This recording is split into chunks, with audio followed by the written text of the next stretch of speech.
Hindi lang dahil kay Kim Chiu nakilala si Paolo Abilino, bagamat naging tampok ang kanilang tambalan sa mga proyekto tulad ng What's Wrong with Secretary Kim at My Love Will Make You Disappear. Si Paolo Abilino ay kilala na sa industriya bago pa man sila magkasama sa mga palabas. Nagsimula siya sa showbiz noong 2006 at nakilala sa mga teleseryeng tulad ng Walang Hanggang, The General's Daughter at pelikulang Fangirl. Ang kanilang tambalan ay umusbong mula sa kanilang matagumpay na on-screen chemistry. Sa isang panayam, sinabi ni Paolo na hindi nakakasawang katrabaho si Kim Chiu at sa bawat proyekto nila, natututo siya ng bagong bagay mula kay Kim Chiu.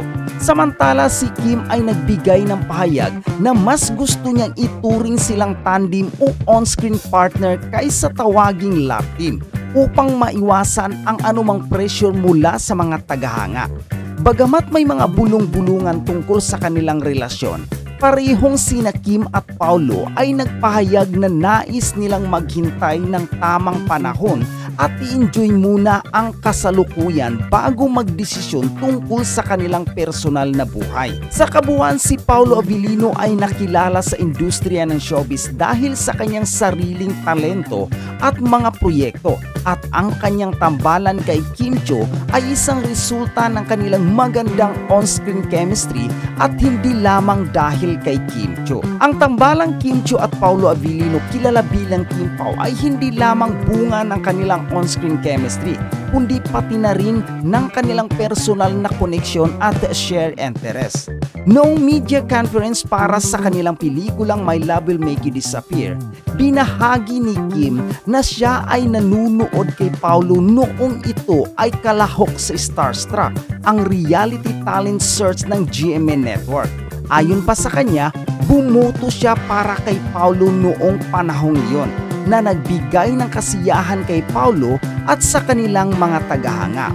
Bukod sa kanilang trabaho, parehong mahilig sina Kim at Paolo sa physical activities. Madalas silang nakikita na magkasama na nagja-jogging at biking, na nagpapakita ng kanilang shared passion for fitness.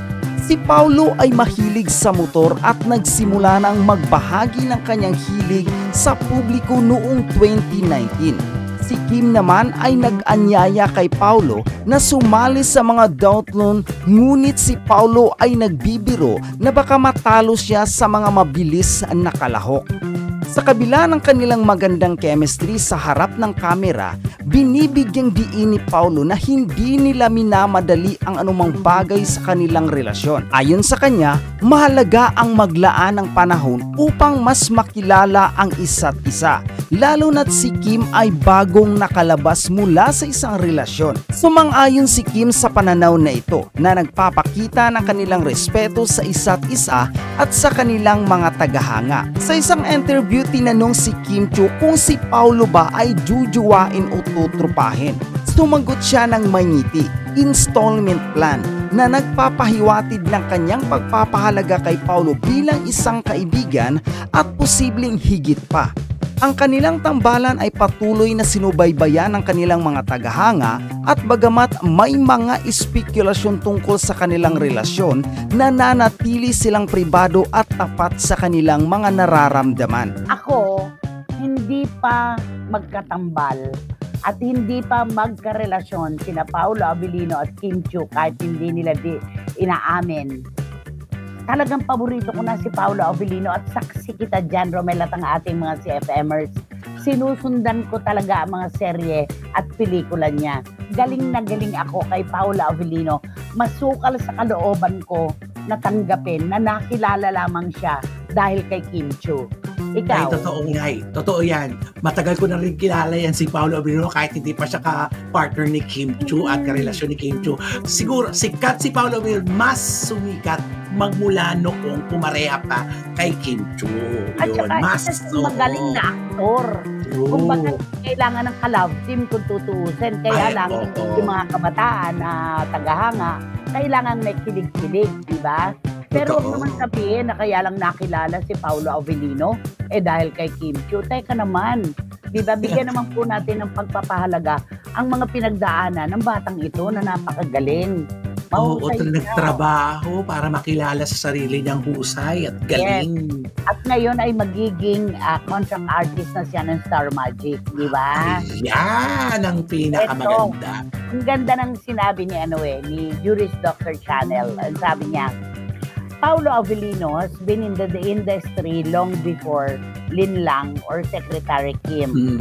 Oo, naging mas visible siya sa younger crowd dahil sa Kim Pao. Sure. Pero, to say na nakilala lang siya dahil kay Kim, medyo unfair naman. Yes, tandem can boost popularity. But yung longevity at respeto, hindi yan instant. Pinagtatrabahuhan yan at pinagtrabahuhan yan ni Paolo Avellino. So let's give credit where credit is due. He's not just a leading man. He is a seasoned actor. Tama! Seasoned actor. Magaling siya, di ba? Totoo. Dami-dami nagtatangka dyan na maging magaling na artista. Pero si Paolo, hindi portion true. Magaling talaga siya. Tsaka bilib ako dito. Wala siyang pakialam kung ano itsura niya sa harap ng camera. Tumutulo ang sipon, lumuluha, pawis na pawis, putik-putik. Wala talaga. Magaling talaga siya. Magaling niya. Aktor, ika nga, aktor. Oo. Aha, eto. Meron dito. Sabi ni Iron Lia. Okay. Dati na pong kilala si Paolo Avellino. Ang mga hindi kilala, yan po yung mga nagsasabi niyan. Naku, naggalit si Paolo Ubalde. Paolo, Friday na. Paolo, kalma lang. Pero alam mo, tama siya dito. Bakit niyo bubulabugin to Nananahimik, di ba? Ginagawa lang na may trabaho niya. Di ba? Nako, Iram Lia, fresh looking. Present, yung buhok ko daw, fresh looking bagay. Naku naman, yun na. Okay. Lang. Sabi ni John, ako kalalaking tao ko. Hindi ako mahilig na pumuri ng mga artista. Pero kay Paolo Avellino, maraming serye niyang napanood ko. At ginawakan ako sa leeg. Sinundan ko dahil sa kanya. Ganda, diba? Basta ganda ng mga ganitong komento. Ay, nako, grabe. At saka na, di ba talagang kahit wala si Kim Chiu, kaya niya magdala ng isang teleserye, pelikula na panonoorin mo na siya lang. Dahil sa kanyang husay, hindi sa ano pa man. Tututukan mo talaga. Correct. Si Rhea Reyes may text, pero hindi tungkol kay Paolo Avellino. May emosyon ang kanyang text, di ba? Ayan. Naalam mo na yung pinaikot ko kanina. Yes! Mabuti pa. Anak, diba? Ganun talaga. Pakupak. Minsan mabuti pang kaibigan, pero maswerte ako at mahusay ang pamilya ko. Isang magandang araw ng Biyernes. Ingat kayo lagi, sabi ni Rhea Reyes. Kung minsan kasi talaga, ang hirap pakisama sa mga kadugo. Diba? Maraming kwento, maraming sumbatan, maraming Kaya ang swerte natin kapag nakakakita tayo ng kaibigan na hindi man natin kadugo, hindi natin kaano-ano, ay mabuti sa atin. Iniingatan ang mga ganong tao. No? Correct. Oo. Sabi nga nila, pag wala sa pamilya, nasa ibang bahay, nasa ibang tao ang hinahanap mo. Totoo yan. Sabi ni Tita Nene Olanday, Tita, wala nang dapat pang patunayan si Paolo. Magaling siya at huwag naman ang ikabit ang pangalan ni Kim Chiu. Sinundan ko din ang mga teleserye niya. Di ba? Kakampi ko si Tita Nene. At sabi ni Lara May, Nanay, tagong lang po ang hindi nakakakilala sa isang Paolo Avellino. Hindi pa sila magkasama ni Kim Chiu. Paolo Avellino na po siya. Sabi ni Mayang. Naku, Mayang. Gusto kong sabihin sa'yo, alam ni Mayang, may private kaming pinoproblema. Hindi sa aming dalawa, kundi sa isang tao. Ayan, okay. Ay, ayaw din ni Joey Nombres. Nakatangod na kanina pa. Bakit ba, di ba? Ay, nako, nanonood, Sir Minya Carion. Of course, Kim Pao to di ba? Sabi naman Dan Clavesillas, sa husay umarte ni Paolo, kahit po wala si Kim Chiu, may karir pa rin po siya at kilala na siya noon pa. Huwag naman po niyang i-discredit, sabi niya. Okay.